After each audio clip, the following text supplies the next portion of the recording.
Hello lovely people, it is the 4th of July, even though I don't think I'm posting this video till the 5th of July or the 6th of July, but I hope you had a great 4th of July if you are an American viewer. If you're not an American viewer, I still hope you're having a fantastic day. Today I'm going to be doing my June wrap-up. Can you guys believe we're already halfway through the year? Like, what, how, why, who is up to speed on their reading challenges?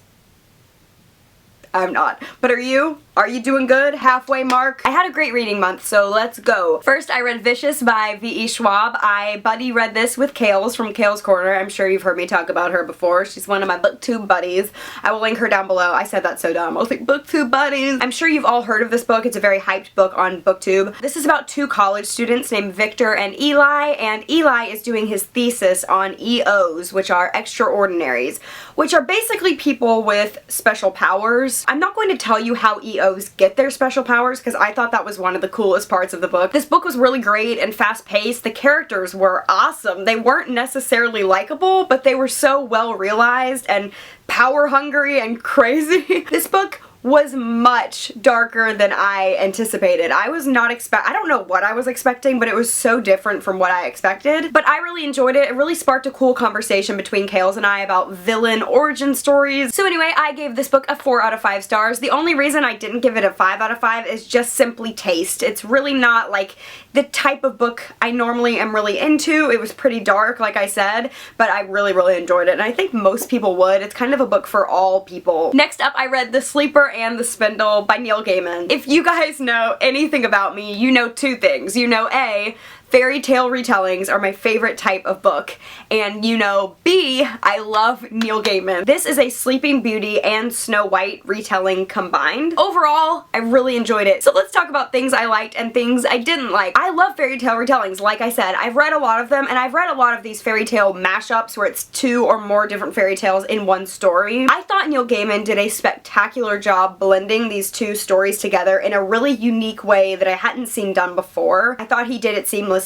I also loved the illustrations. The illustrations were fabulous, and I think they really brought this story to life. I don't know if this story would have been quite as good without these amazing illustrations. The thing I didn't like so much about this book was how short it was. And don't get me wrong, I love short books. I think simplicity is beautiful. I love a good short story, but this was almost too short. Like, I almost didn't even get enough character development. I almost feel like this book would fit better like in an anthology instead of just completely on its own, although I do think it stood on its own pretty well, and I really did enjoy it. I thought it was well done, so I actually did end up giving this a 4 out of 5 stars. Up next this month, I read Mere Christianity by C.S. Lewis. So this isn't really the typical book I normally read, but I've really gotten into theology lately, and I picked up this one because I already knew and loved C.S. Lewis from the Chronicles of Narnia series. I know that this book definitely isn't for everyone, and not everyone is going to be interested in it. I really enjoyed that C.S. Lewis can say brilliant things in a way that the average person can still understand. Like, this book was not over my head at all, but it also wasn't watered down at all. It was the perfect medium. Like, I could understand everything, and yet it was still challenging my brain, I guess, if you will. He is so great with, like, metaphors and explaining things, and it was really an enlightening read to me. I really enjoyed it. Like, from chapter 1, I was hooked, and it never got boring or dull, which you would think it would. It's not, like, preachy at all. I loved it. I gave it a 5 out of 5 stars. The last thing I read, I'm sorry for the glare because this is on my iPad, but I read what is it called?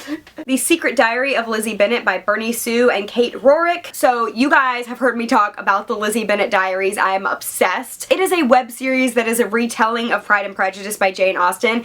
Check it out. It's on YouTube. It's free. It's incredible. And this book is pretty much still a Pride and Prejudice retelling, but filling in all the blanks from the Lizzie Bennet Diaries YouTube series. So you can either watch the YouTube series and then read this, or you can read this along while watching the YouTube series. It doesn't really matter how you do it, but this is a companion novel to the series, so you should probably watch the series if you're going to read this. I don't know if it would make much sense without watching it. I mean, it probably would, but I don't know. I really enjoyed it. It was such a fun read, and it really gave more insight and more depth to the YouTube show, so I gave it a 4 out of 5 stars. I hope you liked this wrap up, guys, and I will see you later. Happy reading. Bye.